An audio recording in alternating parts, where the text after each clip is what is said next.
एक दफा का जिक्र है। रामपुर नाम गांव में रामो नाम का एक लड़का रहता था। उसके माँ बाप भी उसके साथ रहते थे। वो अनपढ़ था और गांव में खेती बाड़ी किया करता था। एक दिन उसके घरवालों ने रामो की शादी करने का फैसला किया और गांव की एक लड़की से उसका रिश्ता कर दिया और जल्द ही शादी कर दी। उसकी पत्नी का नाम कोमल था और वो 10वीं कक्षा पढ़ी हुई थी और वो भूत प्रेत को नहीं मानती थी। वो पढ़ी लिखी होने की वजह से उन बातों पर यकीन नहीं करती थी और वो सुबह उठकर पूजा करती और मीठा पकाती थी। और जबकि रामो के माँ बाप ने उसे घर में कुछ दिन मीठा पकाने से मना किया था।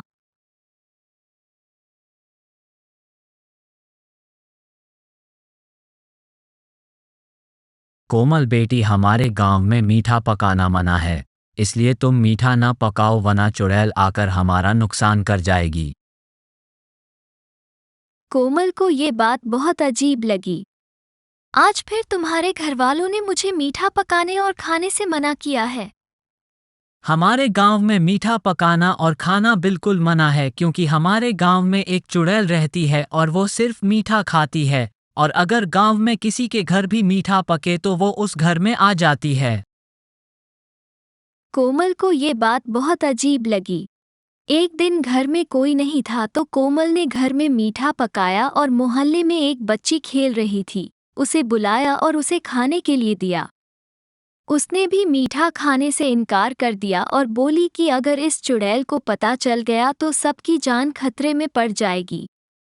इतने में चुड़ैल को पता लग जाता है कि गांव में किसी के घर में आज मीठा पका है और वो वहां चली जाती है और वह इस बच्ची के अंदर आ जाती है। और जब बच्ची अपने घर जाती है तो अपनी माँ को मीठा खाने के लिए तंग करती है और माँ को समझ आ जाता है कि उसके अंदर गांव की चुड़ैल आ गई है जो उसे मीठा खाने के लिए तंग कर रही है। और फिर उसको शक पड़ जाता है कि रामो की पत्नी गांव में नई आई है, गांव में यकीनन उसने कुछ मीठा पकाया होगा। लड़की की माँ बहुत परेशान हो जाती है और उसे तांत्रिक के पास ले जाती है और कहती है, मेरी बेटी में गांव की चुड़ैल आ गई है, आप भगवान की कृपा से उसे बचा लें। तांत्रिक अपनी जादुई शक्तियों का उपयोग करता है और लड़की पर जादू करता है। चुड़ैल उसके शरीर से निकलकर बाहर आ जाती है और तांत्रिक पर हमला करने की कोशिश करती है, लेकिन तांत्रिक अपनी जादुई शक्तियों से उसे जलाकर राख कर देता है।